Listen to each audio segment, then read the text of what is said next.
Hi hello నమస్తే welcome to Andhra Chronicles the new age Telugu news channel.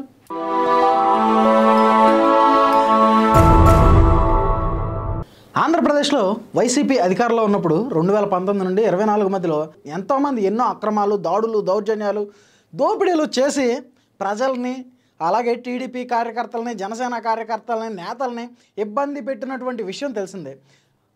మరీ ముఖ్యంగా మాచర్ల నియోజకవర్గంలో పిన్నెల్లి రామకృష్ణారెడ్డి గారు అయితే పోలింగ్ బూత్లోకి వెళ్ళి ఆయనకు ఓట్లు రావట్లేదని తెలిసి పోలింగ్ బూత్లో ఉన్నటువంటి పోలింగ్ బాక్స్ని బద్దలు కొట్టినటువంటి విజువల్స్ని కూడా మనం గతంలో చూసాం. అది రాష్ట్ర మొత్తంలో సంచలనంగా మారింది.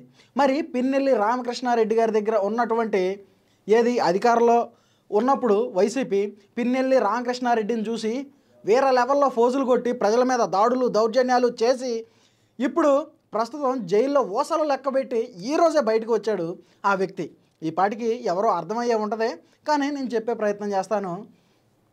తురకా కిషోర్ మాజీ మున్సిపల్ చైర్మన్.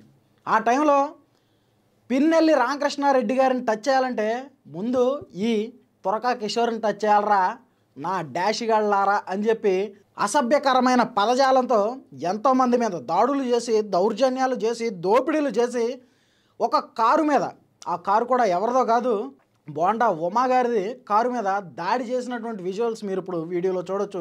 మరి అలాంటి దాడులు, దౌర్జన్యాలు చేసి రాష్ట్రాన్ని అధోగతి పాలు చేసినటువంటి ఈ వైసీపీ ప్రభుత్వంలో ఇప్పుడు ఒక్కొక్కరుగా ఓసలు లెక్క పెడుతున్నారు. మరి దీనిలో భాగంగానే ఇప్పుడు తురకా కిషోర్ గారు ఆల్రెడీ 12 కేసుల్లో నిందితులుగా ఉన్నాడు. అంటే ఆయన చేసినటువంటి దౌర్జన్యాలు అలాంటివి ఆ టైంలో. మరి ఇప్పుడు 12 కేసుల్లో నిందితుడిగా ఉన్నాడు. ఈరోజే బెయిల్ వచ్చింది. బెయిల్ వచ్చిన వెంటనే మరో కేసు బయటకు వచ్చింది. వెంటనే పోలీసులు తీసుకెళ్ళి అరెస్ట్ చేసి మళ్ళీ బొక్కలో పడేశారు. మరి దీని మీద తురకా కిషోర్ గారి భార్య ఏ విధంగా సంబోధిస్తుంది? నా భర్తనే అన్యాయంగా తీసుకువెళ్ళిపోయారు, ఇంతకెంతకే అనుభవిస్తారు అని చెబుతుంది. ఇంతకెంతకే అనుభవిస్తారని ఎందుకంటుంది?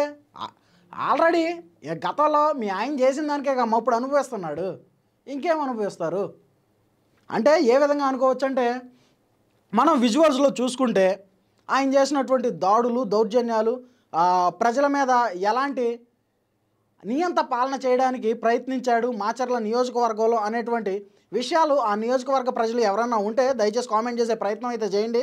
మరి ఇన్ని దాడులు, దౌర్జన్యాలు చేసినటువంటి తురకా కిషోర్ లాంటి రౌడీ మొక రాష్ట్రంలో ఇంకా చాలామందే ఉన్నారు.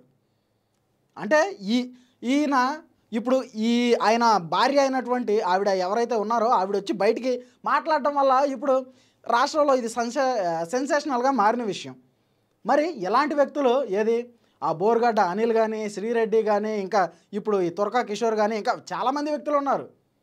పేర్లే బయటికి రావు అంతే. చాలామంది ఉన్నారు. రాష్ట్రాన్ని, నాయకుల్ని, నేతల్ని, ప్రతిపక్ష వ్యక్తుల్ని అసభ్యకర పదజాలంతో బూతులు మాట్లాడి వాళ్ళ మీద దాడులు చేసి, దౌర్జన్యాలు చేసి, జై జగన్, జై వైసీపీ అనలేదని చంద్రయ్య అనేటువంటి వ్యక్తిని పేక కోసి వాళ్ళ అక్కనే ఏడిపిస్తున్నాడని ఓ కుర్రాడు వెళ్ళి అడిగితే అతని మీద కిరోసిన్ పోసి చంపేసి, అలాగే ఆ జెడ్పీటీసీ, ఎంపీటీసీ ఎన్నికలు జరిగే టైంలో కార్యకర్తల కాళ్ళు, చేతులు నరికి ఎన్ని దౌర్జన్యాలు, దాడులు చేశారండి వీళ్ళు. మరి ఇప్పుడు ఆవిడ వచ్చి, తురకా కిషోర్ గారి భార్య వచ్చి ఏం మాట్లాడుతున్నారు? మీరు ఎంతకెంతగా అనుభవిస్తారు అంట. ఏ విధంగా అనుభవిస్తారంటే, మీరు మీ ఆయన ఆ మాచర్ల నియోజకవర్గంలో ప్రజల మీద దాడులు, దౌర్జన్యాలు, ఇబ్బంది పెట్టినప్పుడు మా ఆయన వేరే లెవెల్లో పోటుగాడు, ఏదైనా చేసి రాగల మొనగాడు అని చెప్పుకు తిరిగారంట. అంటే మీ నియోజకవర్గ ప్రజలే చెబుతున్నారు.